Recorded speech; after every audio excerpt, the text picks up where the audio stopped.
Bw'olaba amazzi gano oyinza okulowooza nti mwala gwabaawo gwa dda, so nga nedda. Gano mazzi agakamuka okuva mu ntuumu ya kasasiro eri mu katale k'Empigi.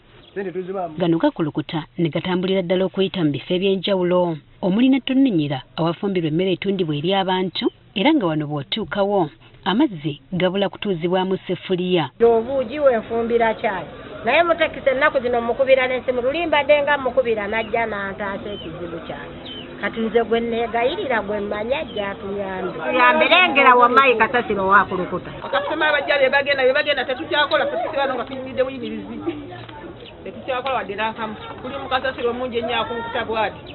Asemaje yawulira ekivundu yadduka. Okusinziira ku batuuze, ekizibu kino bawangadde nakyo kati emyezi egisoba mu 3. Era n'oyo kasasiro kaakati aliwo okumuyoola okumumalawo kyetaaga n'omwezi nga buli lunaku gundi ejja n'epaakinga bwetyo ne batiika n'ejula.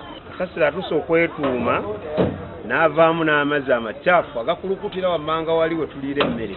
Ekisinga okubaluma kwe kuba nti babasoloozamu ssente nga n'eza kasasiro kw'ozitwalidde. Ssente tuziwaayo 5 eby'empooza n'ebbiri za kasasiro tuziwaayo. Bagamba nti obuvunaanyizibwa bwa tawuni kanso y'Empigi. Era obukulembeze obwo bwe bumanyi baani abo bwe basunsula okuwa ttenda. Obuzibu bagamba nti buva ku bantu tawuni kanso beepangisa okukola omulimu gw'okuyoola kasasiro ono. Bagayaavo abantu abatasobola mulimu. Alina okubawa ssente waba alemereddwa ayogere tumusondere tukole bulungi bwansi buli omu ayitayo omutwalo tuyambekaawo. Mbu abantu be bakozesa mu mulimu guno tebabasasula wadde okubawa ebikozesebwa. Obulamu bwabwe buli mu matigga, tebalina gambutusi, tebalina kyonna, era bagenda kulwala endwadde ezitamanyikiddwa ne mu ddwaliro nga tebasobola kuzizuula.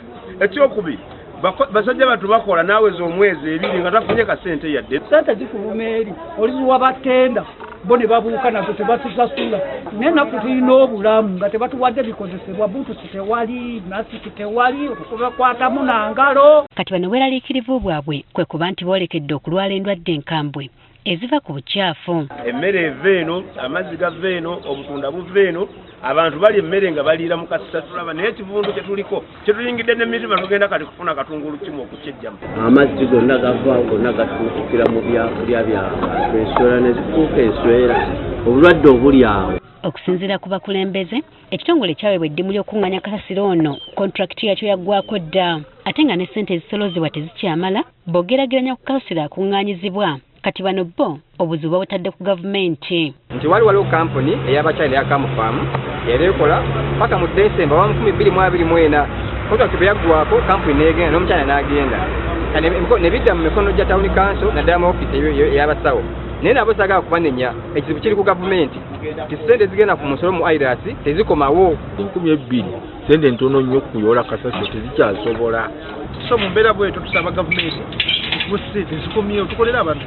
Basabye batuuze okubagumiikiriza nga bwe banoonya eky'okuzzaako. Batugumiikirizeeko tukola ku nsonga ezo ofuna kampuni oboolyawo yeesobola eribanja gavumenti egyerongoosa ekibuga ekyo. Mu kiseera kino bano tebamanyidde ekizibu kino we kinaagonjoolwa kubanga kibasuza bakukunadde nga lumonde mu kikata